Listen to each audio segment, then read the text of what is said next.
로빈후드 거래소에서는 블랙록이 비트코인 현물 ETF를 신청하기 하루 전날 왜 이 엄청난 양의 비트코인을 매집했을까? 네, 여러분 반갑습니다. 비트캐쳐입니다. 최근 크립토 씬에서 논란이 됐었던 엄청난 양의 비트코인을 초단기간 축적했던 지갑은 이제 블랙록이라고 사람들이 생각했지만 밝혀졌습니다. 로빈후드의 소유였다. 그러면서 블랙록이 매집한 것이 아니라 로빈후드가 엄청난 양의 비트코인을 매집했는데 왜 갑자기? 로빈후드는 5월달 들어서부터 지갑을 개설한 이후에 가장 의심스러운 부분, 블랙록이 비트코인 현물 ETF 첫 신청을 하기 전날인 6월 15일날 거진 15,000개의 비트코인을 매집했을까? 이 부분이 굉장히 의심스러운데 여러분들이 우선 알아야 될 사실은 이 로빈후드라는 거래소는 어떤 거래소냐? 로빈후드 거래소는 크립토 전용 거래소가 아닙니다. 2013년에 출시된 미국의 월가 주식거래 플랫폼이다. 심지어 이 로빈후드 같은 경우는 2020년에는 계좌 수를 1위를 달성한, 쉽게 얘기하면 개인들이 굉장히 많이 쓰고 그만큼 엄청나게 점유율을 가지고 있는 거래소다. 한국으로 따지면 키움증권 같은 그 정도의 영향력이 있는 월가의 거래소입니다. 근데 로빈후드는 크립토 거래도 수용을 하면서 로빈후드 거래소에서는 주식과 코인도 같이 거래를 할 수 있는데 왜 뜬금없이 비트코인 현물 ETF를 블랙록이 신청하기 하루 전날에 이 엄청난 양의 비트코인을 매집했을까? 한간에는 이런 소문도 나오고 있습니다. 이 30억 달러의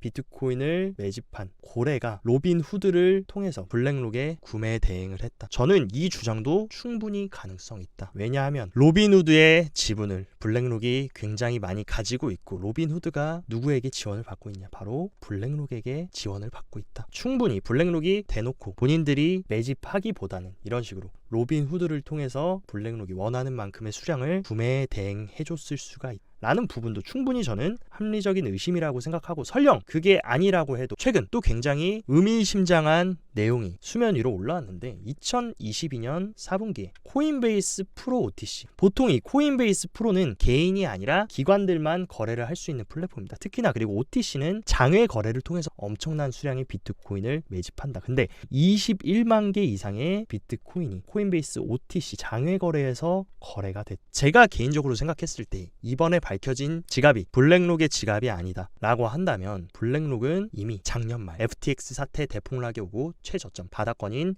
15K부터 충분히 가격을 축적했을 가능성이 크다라고 생각합니다. 그래서 이때 이 사진을 보면 블랙록이 이미 올해 비트코인 현물 ETF를 준비했고 이 엄청난 수량의 비트코인을 이미 작년 4분기부터 매집했을 수 있다. 그리고 더 중요한 사실, 코인베이스는 블랙록 현물 ETF의 감시 공유 파트너로 선정이 되어 있기 때문에 충분히 작년 4분기에 코인베이스 프로 OTC 비트코인 매수는 블랙록일 가능성이 있다. 그리고 여러분들이 아셔야 되는 거, 근데 블랙록이 매집을 하고 있는데 왜 시장은 강세를 보이지 않냐 라고 여쭤보시면, OTC 장외 거래로 비트코인을 거래소와 기관들 간에 주고받으면 가격에는 상관이 없다. 왜냐하면 거래소에서 직접 시장가로 매수를 해서 매도를 해서 주고받는 것이 아니라 거래소의 지갑에서 블랙록의 지갑으로 이동시키고 돈을 받는 그런 구조로 진행이 되기 때문에 가격에는 영향을 주지 않습니다. 그리고 저는 개인적으로 작년 말부터 코인베이스를 통해서도 OTC 거래로 비트코인을 축적했고, 또한 이 로빈후드와도 지금 블랙록이 구매 대행을 하면서 좀 유착 관계가 있지 않을까라는 부분도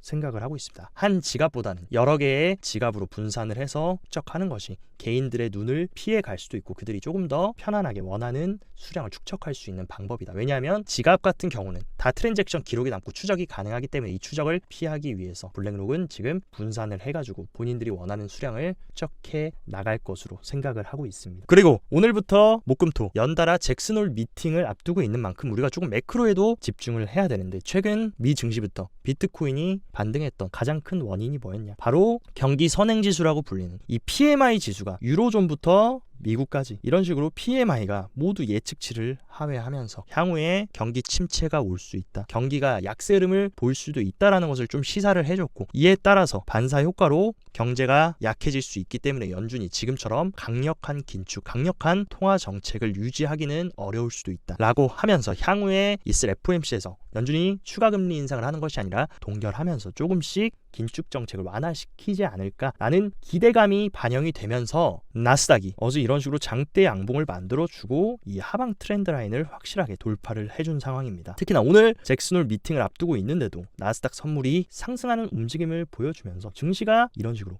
긍정적으로 회복되는 모습, 또한 반도체의 대장주라고 불리는 이 엔비디아의 실적이 예측치를 엄청나게 크게 상회를 하면서 어닝 서프라이즈를 보여주면서 전반적으로 지금 매크로 상황이 조금씩 투자자들에게 긍정적으로 흘러가고 있다. 그에 따라서 지금 비트코인 같은 경우도 이런 식으로 25K를 붕괴해주지 않고 말아 올리면서 현재 26.4K의 위치를 하고 있다. 일단 오늘부터 시작되는 잭슨홀 미팅은 전 세계 굉장히 영향력 있는 경제 인사들부터 핵심 중앙은행 총재들까지 이런 영향력 있는 인사들이 발언을 연달아 해주는 만큼 충분히 위아래로 변동성이 클 수밖에 없다. 특히나 가장 중요한 것은 오늘이 아니라 내일이 바로 미국 파월 의장의 연설이 있는 만큼 여러분들께서 섣불리 대응하시다가는 위아래로 크게 털어줄 수 있기 때문에 조금 보수적으로 보시고, 일단은 상황이 저는 그렇게 나쁘지는 않다. 어느 정도 이제 슬슬 바닥을 확인해 가고 있다라고 보고 있고, 제가 계속 말씀드렸던 대로 만약에 잭슨홀 미팅에서 예상치 못한 그런 발언들이 나와서 하락을 한다라고 해도 하방은 제한적이다. 해봐야 저는 최종 마지노선은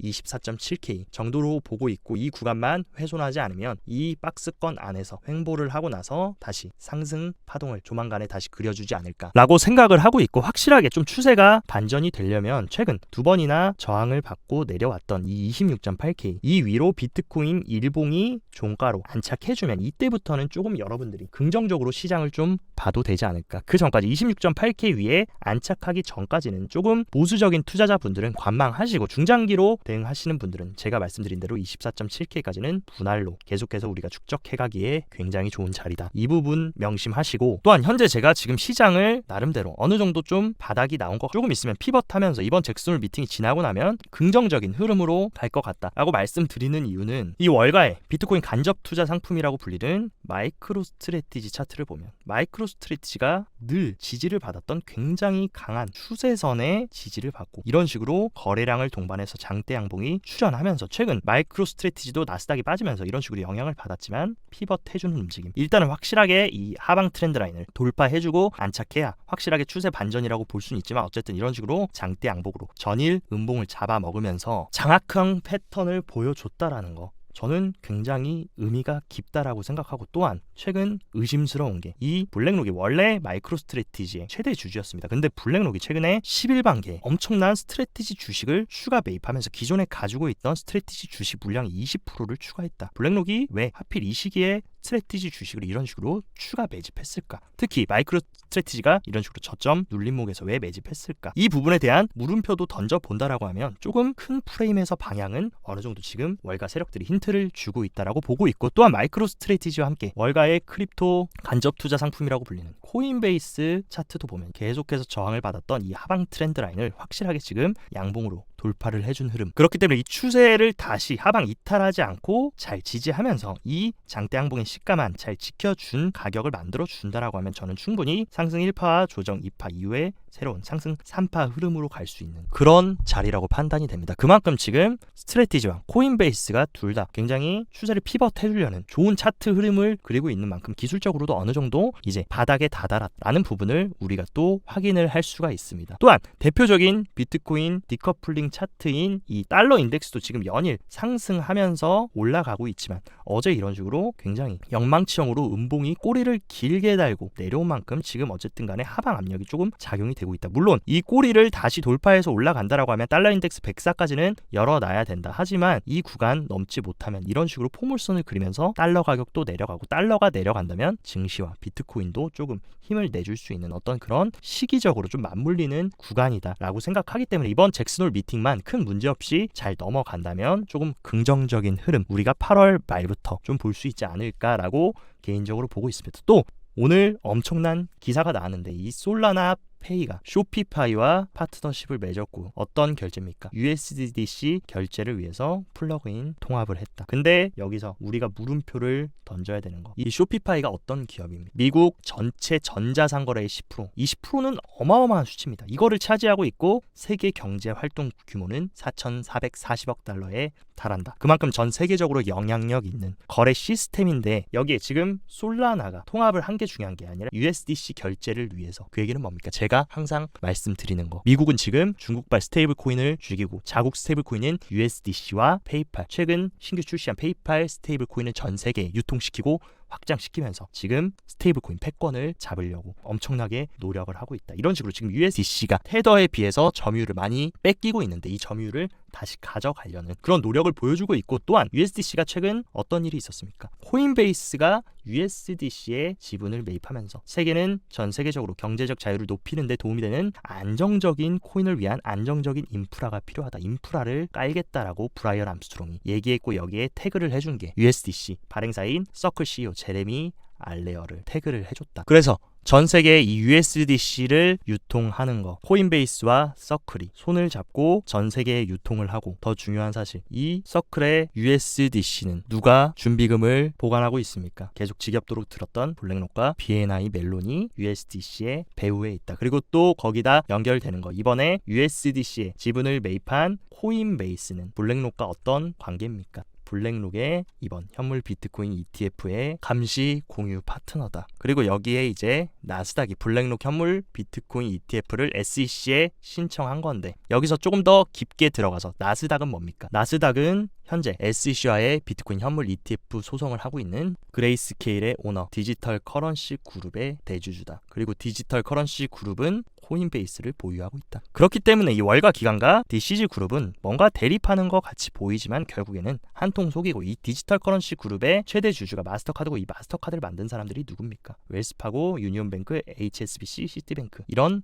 전통 금융 세력들이 있다. 그리고 그들은 이미 다 한통 속이기 때문에 제가 말씀드렸던 거, 블랙록이 비트코인 현물 ETF 승인을 받으려면 그 전에 먼저 선결 조건, 그레이스케일이 SEC와 비트코인 현물 전환 ETF 소송에서 승소를 해서 정확한 판례를 만들어주면 그 다음에 블랙록이 비트코인 현물 ETF 승인 받으면서 대상승장이 시작되는 그런 메커니즘으로 갈 수밖에 없다라는 것입니다. 그리고 현재 지금 미국은 계속 뭐 하고 있습니까? 미국이 스테이블 코인 패권 잡기 위해서 바이낸스 죽이기를 계속하고, 월스트리트 저널이 또 바이낸스 관련, 러시아 제재 위반 관련 법적 리스크 직면에 이런 퍼드를 터뜨리면서 바이낸스 죽이기를 계속 진행을 하고 있고, 이 월스트리트 저널은 최근 무슨 일이 있었습니까? 이 스페이스X 비트코인 대량 매도 퍼드를 터뜨리면서 하락을 부추겼던 그 도화선을 했던 언론사다. 그렇기 때문에 이 월스트리트 저널도 뼛속까지 월가 편이고 뼛속까지 월가 기간을 위해서 이런 식으로 언론을 쥐락펴락하고 군중 심리를 흔드는 기간인 만큼 이런 움직임을 놓고 봤을 때 확실히 지금 비트코인 현물 ETF 최종 승인 전에 개미들을 탈탈 털고 완전히 전이 상실시키고 다 헐값에 던지게 만들려고 지금 미국 언론부터 월가 기관들이 안간힘을 쓰고 있다. 그렇기 때문에 우리는 절대로 여기에 타협하고 속아 넘어가면 안 되고 배에 힘 꽉 주고 잘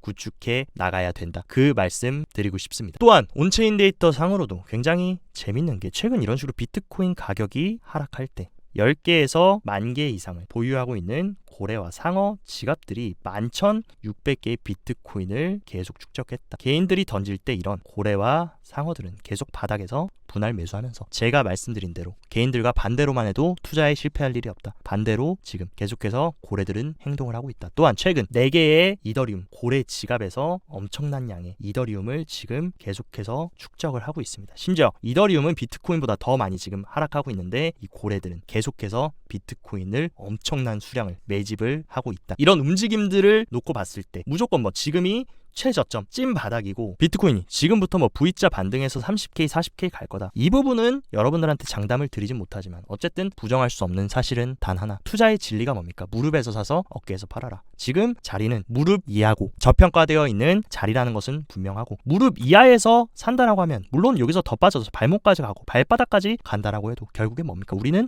어깨에 올라왔을 때만 팔면 된다. 그 마인드로 접근한다면 지금은 공포심을 가지고 두려워서 털고 도망칠 때가 아니라 조금 용기를 내볼 시기가 아닌가라는 생각이 듭니다. 그렇기 때문에 여러분들도 절대 포기하지 말고 올해 하반기 저와 함께 잘 준비해서 내년에 반감기와 미국 대선, 이 엄청난 이벤트가 있고 큰 사이클이 왔을 때 절대 후회하지 않도록 잘 구축해 나가셨으면 좋겠습니다. 오늘 영상도 시청 진심으로 감사드리고, 영상 도움됐다 하시면 좋아요, 구독 눌러주시고, 더 자세한 투자 전략이나 디테일한 실시간 대응 필요하다 하시면 영상 하단 고정 댓글에 제가 직접 운영하는 텔레그램 링크 활짝 열어놨습니다. 이쪽으로 입장하시면 제가 방송에서는 말씀드리지 못한 실전 투자에 관한 정보들도 여러분들한테 말씀드리니까 참고하셔서 성공적인 투자 이어나가셨으면 좋겠습니다. 모두 오늘도 행복한 하루 보내시고, 여기까지 비트캐쳐였습니다.